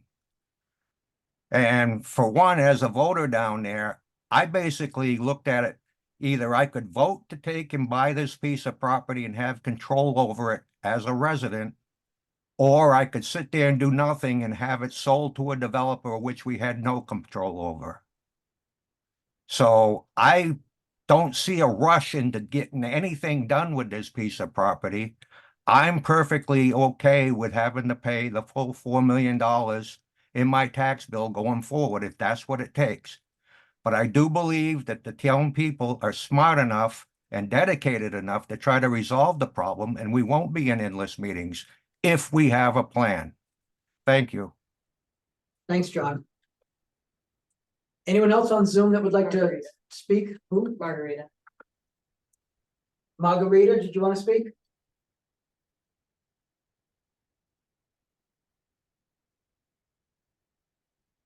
She's on mute. Margarita? Have two with salt. Oh, hey, hey, that's not funny. All right. All right, you got me? Yeah, we can hear you.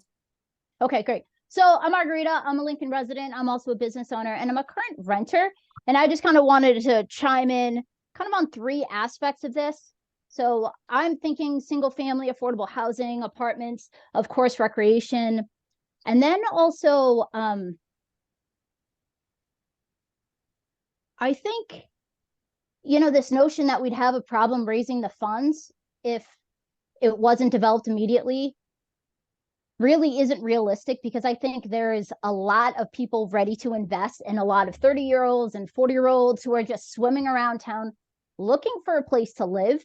And if they don't find a place to live, they're probably going to have to leave, which is really, really unfortunate on so many levels. So I like holding on to the bond for a little while. I don't even think is really a huge issue, because I think as long as we're walking forward towards a solution, it'll really make everyone, I don't want to say content or happy, but hopefully it would appease many people, because we are definitely in a housing crisis. Yes, in this country, but definitely in this town. That's all I got to say. Thank you. Yeah. Thank you. Oh, Yeah, just real quick, if and when you form the committee, because probably what's gonna happen. I just hope there would be a section of that is looking at, some people mentioned the school and children. So, I hope someone focuses on that aspect of it, whether that's, childcare or, any other, there are other communities that, have had families in their town and through different policies that they've implemented. And I was hoping that one part of that committee could focus on that specifically, whatever variable would encourage more children into the system, other than like the Pied Piper or something like that. But the other thing is, I know when we talked about the zoning and restricting the zoning inside the town, and then now we brought up this new warrant. I hope that stops talk of doing any sort of zoning again in here of restricting people's property rights, or any overlay zoning or anything like that. I hope that puts that issue to bed. So those are two aspects I think that have been brought up, especially the children, but haven't been actually addressed, other than fair housing stuff. But obviously we have to go within confines of the law, but there's also laws that can encourage that as well. yeah, I to go back to your short-term rental zoning restriction. I mean, that didn't even get to town meeting, because we brought it forward, wanted to hear what people had to say. I think it was very loud and clear, and it got pulled. Now, when there's 3 other board members sitting up here, who knows? I mean, it can get brought up anytime by anyone. So there's no promises, but I mean, I heard. And then, yeah, as far as, programs or whatever to bring kids in, that's certainly something I'd wanna, I mean, I don't know anything about laws, programs related to that, but certainly we wanna learn. So, did someone else, please? Yeah, well. The town didn't have any ownership over any. Realistically, any single family structure or anything like that in that area, that's not.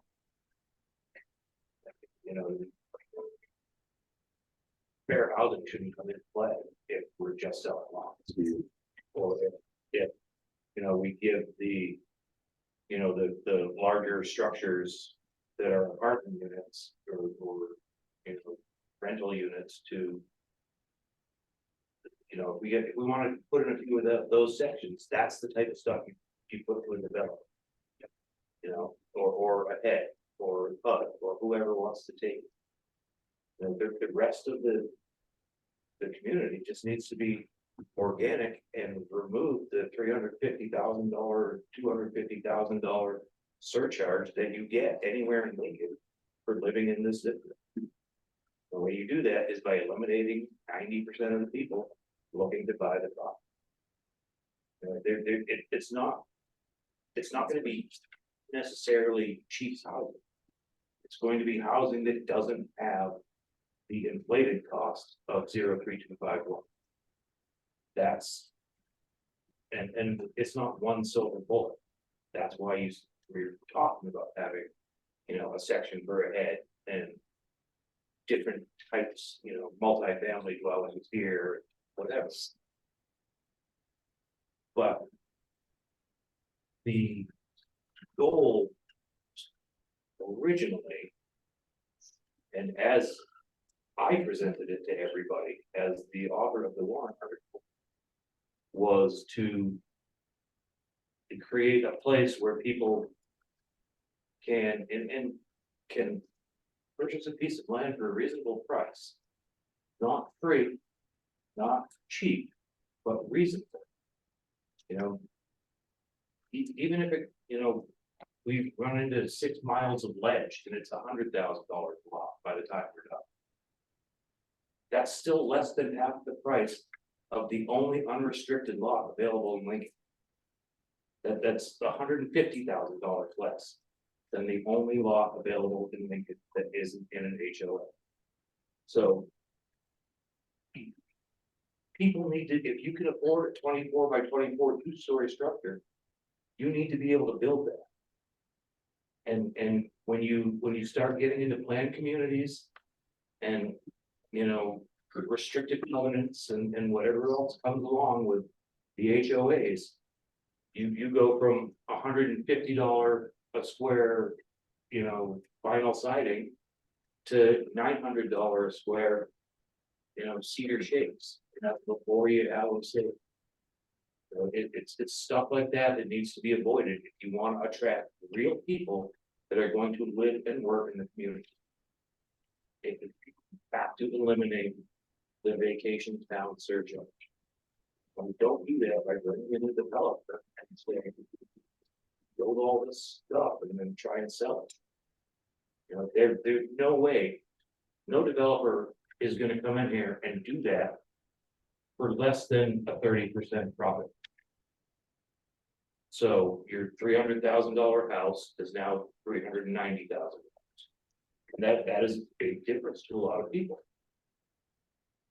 There's nothing says that you can't come in here as a developer and buy a lot and build a house and sell it. But it will be in a community where you can build whatever you want. So the developer will be building what he thinks he can sell to the people who are looking to buy in that community. Not necessarily what he wants to build and then try and sell. It's like Pollard Road, you've got a $1.5 million house here. You've got a 150-year-old, you know, mill house next to it. You got a mobile home next to it. Like that's how you build a community. You have everyone of every income level on an even playing field. Where like $100,000 lot, which is beyond worst case scenario, is incredibly affordable for the town. We're not trying to make it free. We're not trying to make it, it's not a handout.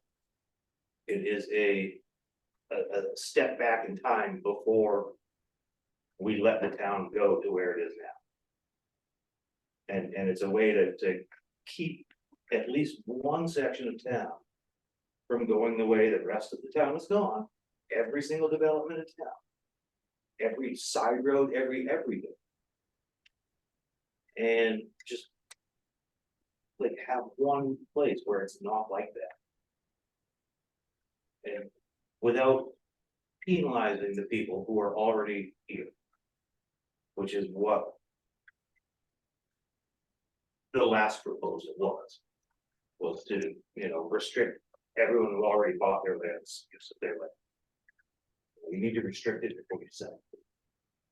And if the town sells lots, they've washed their hands of any reasonable responsibility of fair housing, of, you know, lawsuits for discrimination, anything.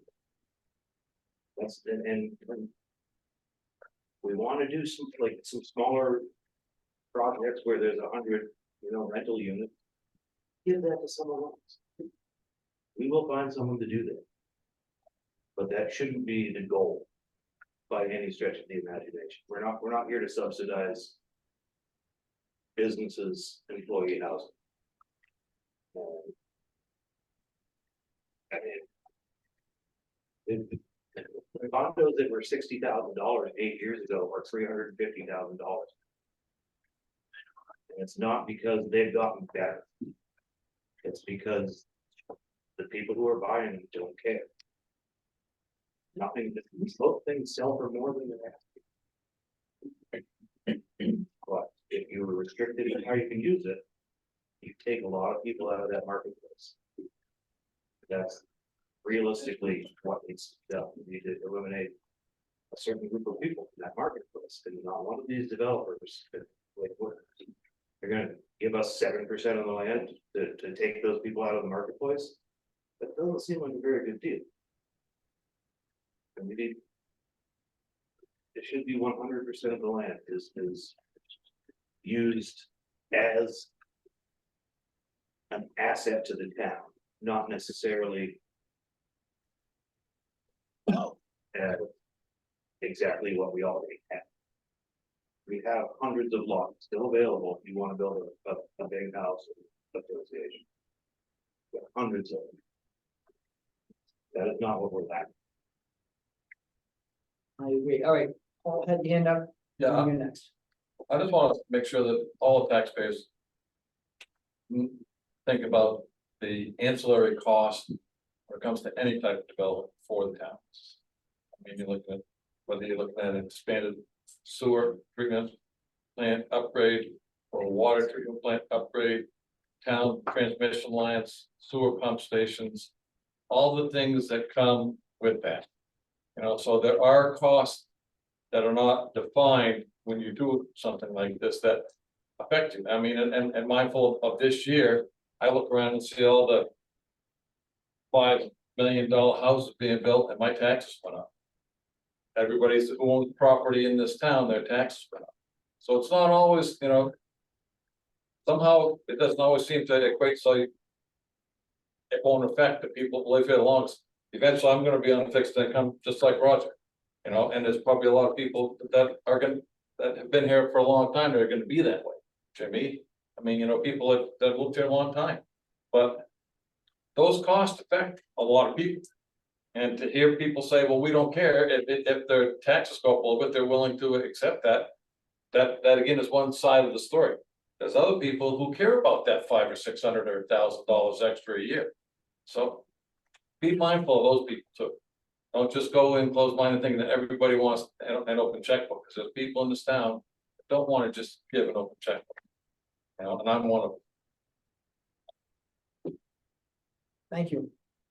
I was just wondering how realistic it is for people who are looking for affordable housing, limited budget, on a large scale basis to purchase tracts of land, just the land, and then build their own home on it. It's not just the cost of land that's high, but it's also the cost of building housing. And that could be a pretty intimidating project for people who are looking for affordable housing and have limited means to do that.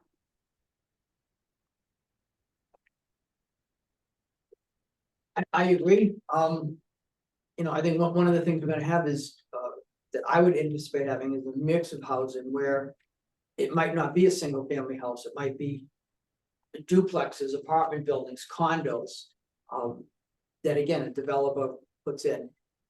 And buying a lot of land wouldn't necessarily mean that the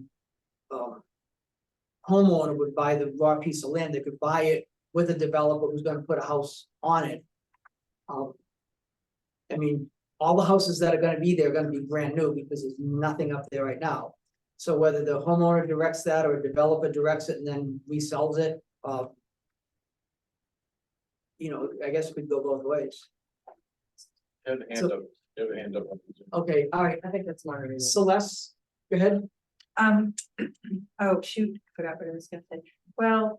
Well, you're also looking to attract people to come here. So there are people that are here that may want another option to buy something, whether it be a condo, small house. But you're looking to attract other professionals to come in and live and work here and have an affordable income to be able to do such things, that then they're going to raise their families here as well. So whether they physically work here or they're doing something online, but you want more families to come here. So not just everybody that's already existing here. What you're looking to do to boost the population. Say, expound on that a little bit. We had, I know, 3 teachers at school this past school year that either have left or not coming back, and housing was that what, and I know there was a couple others, but I know those 3, it was housing. They couldn't find adequate housing. We've had countless police officers that we've either lost or interviewed and agreed to hire, and they said, you know what, I really want to come to work for you, but I can't find a place to live. And that's one of the things that we need to fix is in our, what I call our infrastructure of people, is our teachers, our police officers, and board members. We struggle to find board members for not only the school board, for budget committee. I mean, all of them, they all struggle. That's, you know, to expound a little bit on what you said, that's another key demographic that we need to. Well, Coldwell Banker was soliciting, I think, everybody in town, sending you know, letter saying, hey, if you sold your house, you could make this much money. And then be like, okay, and then where do I go? Right? It's everybody got the letter and went, where do I go? Well, you think that's funny? Yeah, it's the same. I had a person knock on my door recently, 3.5 weeks ago, and offered me a stupid amount of money for my house, which I would have loved to take it. But there's nothing else out there to buy. I couldn't replace it for 10 times that much. I couldn't replace it. Like, well, maybe 10 times that much. I could. And the same thing happened to my son 2 years ago. Knocked on his door in Lincoln and offered him more than 3 times what he paid for it 4 years ago. Yeah. So it's not just the letters, they're knocking on the doors. And I know that Hanover, I was reading an article about Hanover, same idea with the housing. And these 2 professionals, one of them is a physician, couldn't afford housing in Hanover. You know, so that's a high paying job, right? And they could not afford housing there. So, yeah. All right, there's 2 more people who wanted to speak online. Margarita, keep your hand up. She forgot to take. Did you forget? Okay, John, did you want to speak again? Your hand is up.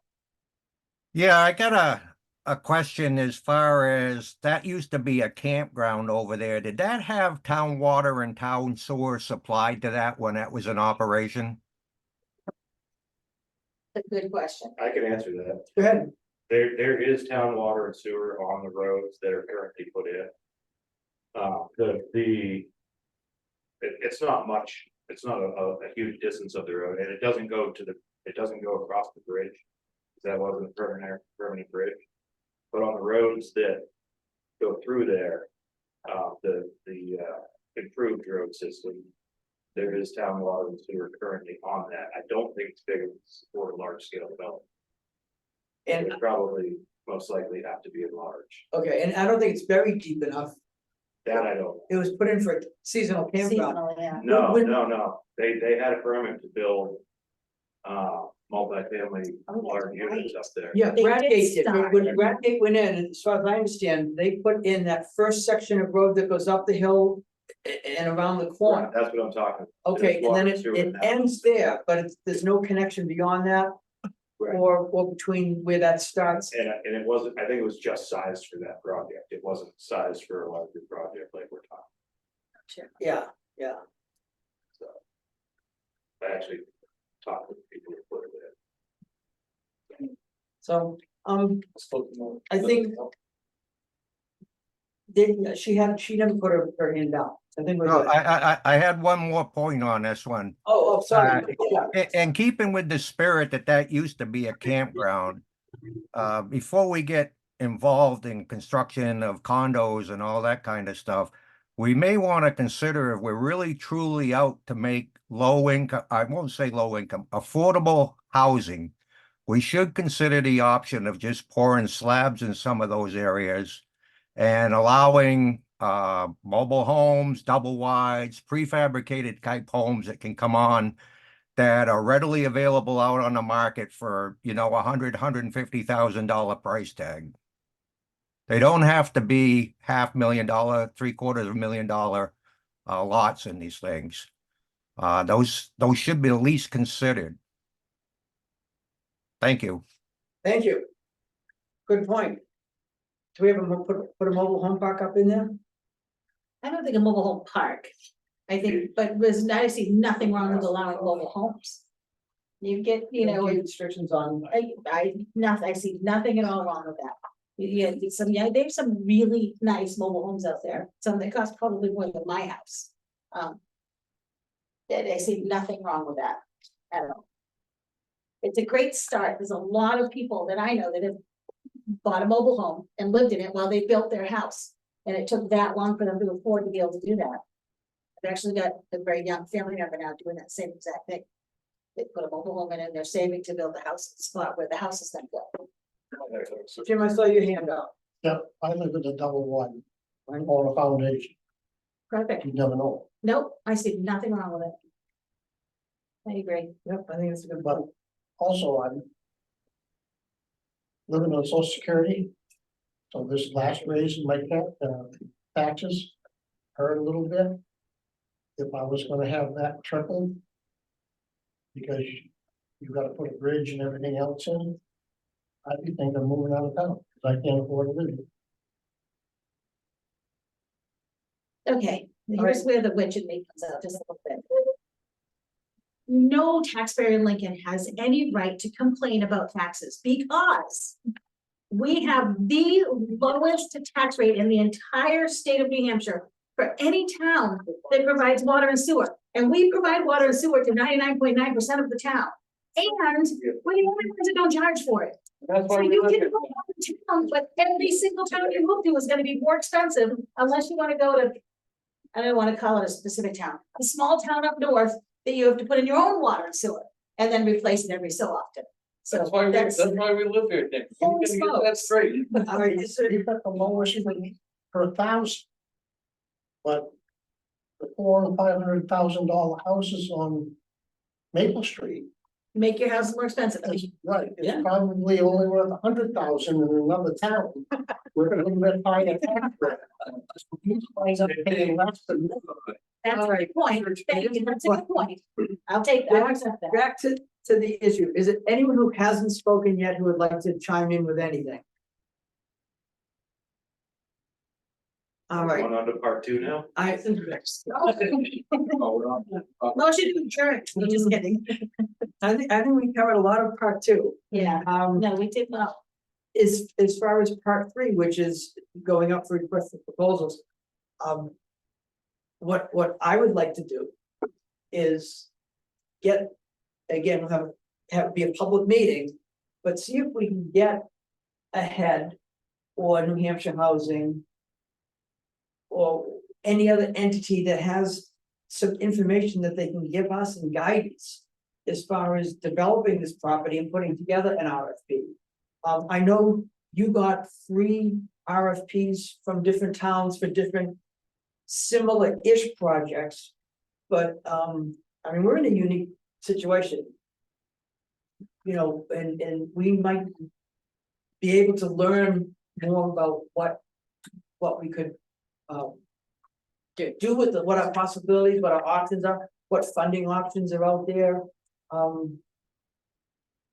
If we could do that, maybe for the next session, I mean, I would like to learn from them before I, form a committee or put out RFPs or do anything else.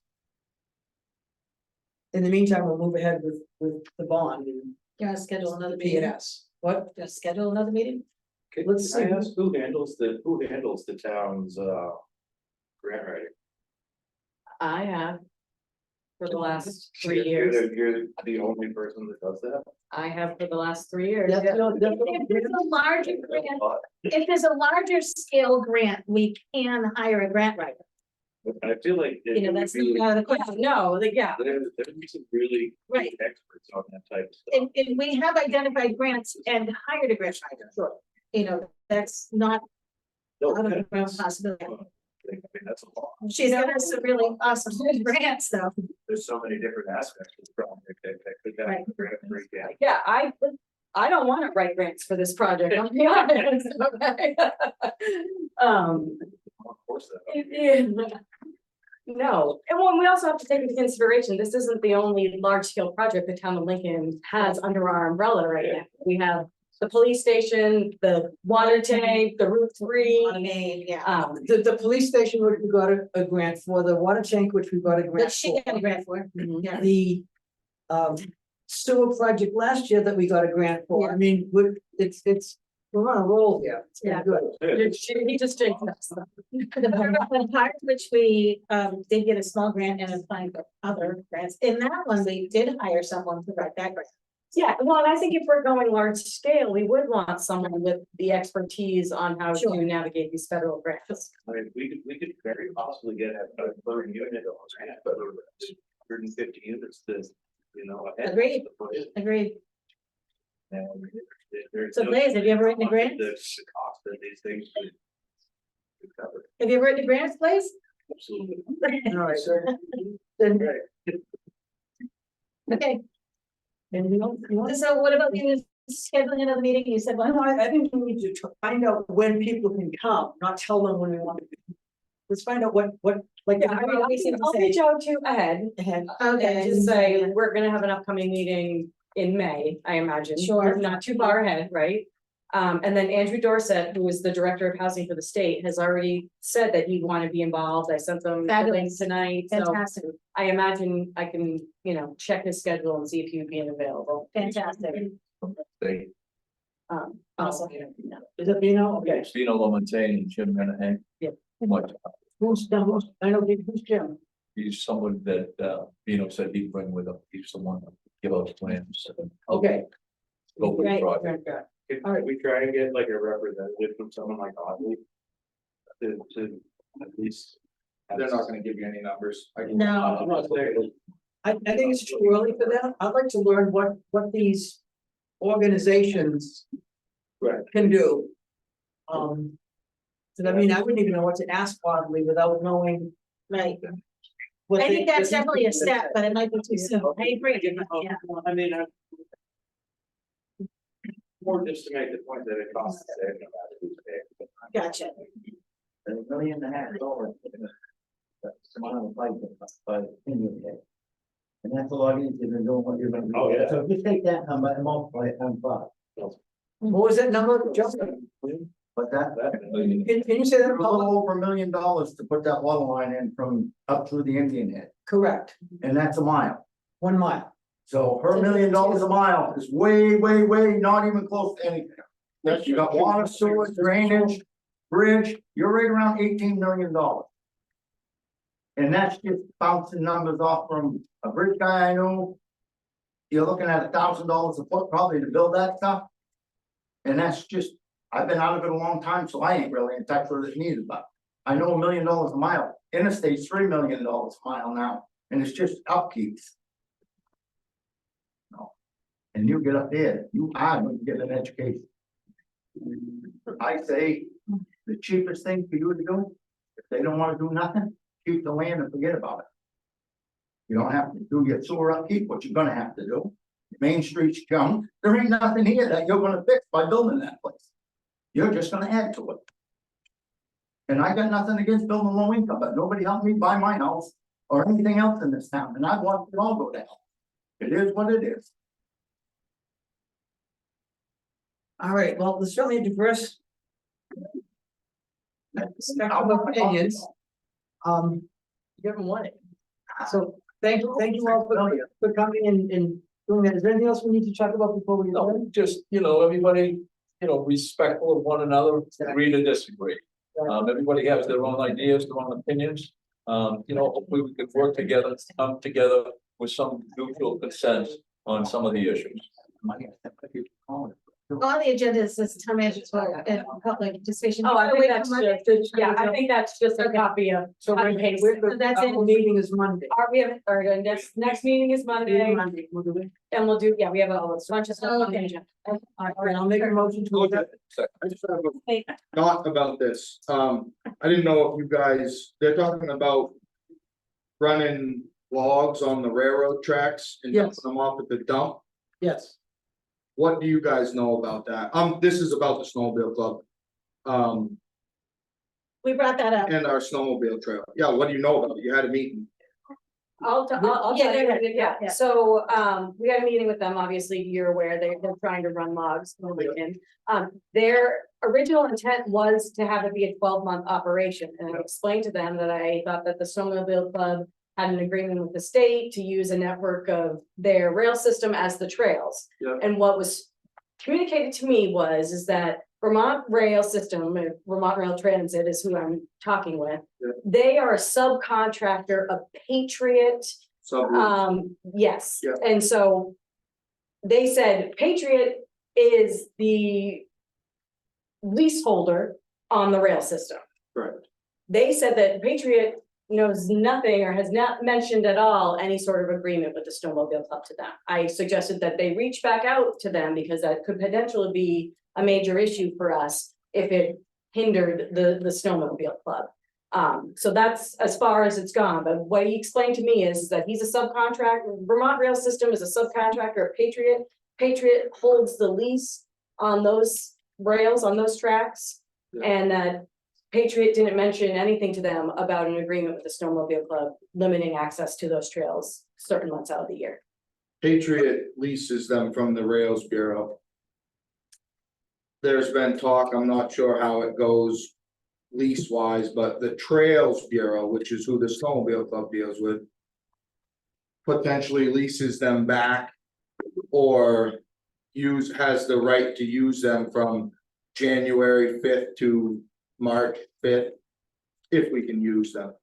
And I just wanted to voice my concern as a Snowmobile Club member that that's a main corridor, and if I don't know what the town's gonna benefit from letting them do this, but if the town allows that, that's gonna put a big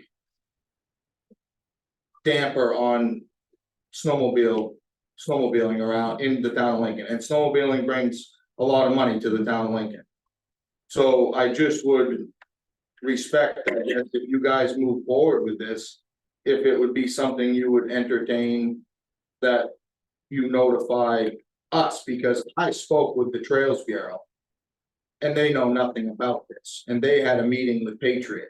Okay. So we've gone from going with a little family-owned business that owned the hobo to a corporate world, and it's a whole different ballgame. So that's all I'm here to ask you guys is if you could keep us informed and maybe invite our participation, and along with, not that it matters to you guys, but there's a lot of snowmobile clubs and towns that this would put a damper on.